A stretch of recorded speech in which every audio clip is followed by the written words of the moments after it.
2 लाख अशा प्रकारचं हे दिलं जातं। एक उदाहरण मी आपल्याला देतो आहे एका शाळेचं। एका शाळेतला वार्षिक खर्च वेतनावरचा हा 3,60,00,000 आहे। याचा अर्थ असा की जर सुरुवातीचं धोरण जे 12% होतं ते जर अंमलात असतं तर त्या ठिकाणी 30 लाख रुपये हे त्यांना वेतनेतर अनुदान हे देय ठरलं असतं। पण प्रत्यक्षात त्यांना 23-24 ला 1,35,000 फक्त मिळाले आणि 22-23 ला तर 1,18,000 मिळाले। 30 लाख मिळाले असते तर त्या ठिकाणची साधन सुविधा एवढ्या मोठ्या प्रमाणात वाढली असती की त्या शाळेचा दर्जा, गुणात्मक दर्जा हा फार उंचावण्याकरता निश्चितपणे मदत झाली असती।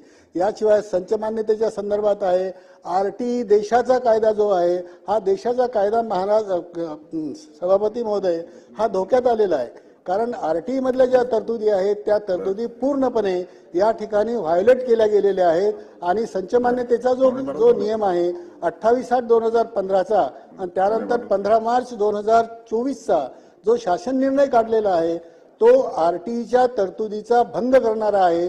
कारण त्यामध्ये 60 विद्यार्थ्यांपर्यंत म्हणजे 5 विद्यार्थी जरी असतील प्राथमिक मध्ये तरी 2 शिक्षकाची तरतूद करण्यात आलेली आहे। हे आहे। त्यानंतर शिक्षण सभापती महोदय, समाजाचा शिल्पकार असं शिक्षकाला म्हटलं जातं। समाजामध्ये सर्वोच्च स्थान असलेल्या एक मिनिट जरा कन्क्लूड करताय।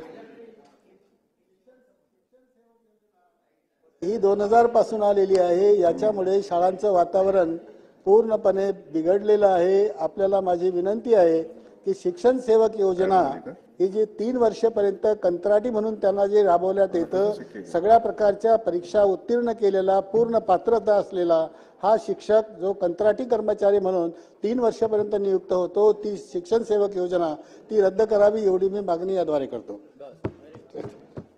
थोडक्यात सभापती महोदय, समाजाचा शिल्पकार असं शिक्षकाला म्हटलं जातं। समाजामध्ये सर्वोच्च स्थान असलेल्या शिक्षकाला आज या सर्वोच्च पदावरती पाहून सभागृहातल्या आम्हा सर्व शिक्षक आमदारांना हर्ष झालेला आहे। सभापती महोदय, निश्चितपणानं आपला माणूस वाढपे असला की एक लाडू बुंदीचा जास्त पडत असतो, ही नैसर्गिक नियम आहे। त्यामुळे मी त्याचा गैरफायदा न घेता अगदी कमी वेळामध्ये या ठिकाणी सभापती महोदय भाष्य करतोय। बाब क्रमांक 5 ते 13 पर्यंत गृह विभागाच्या मागण्या या ठिकाणी ठेवलेल्या आहेत। त्यामध्ये पोलीस स्टेशन ही सभापती महोदय अद्ययावत केली पाहिजेत। अनेक पोलीस स्टेशनला इमारती नाहीत, त्या ठिकाणी गेल्यानंतर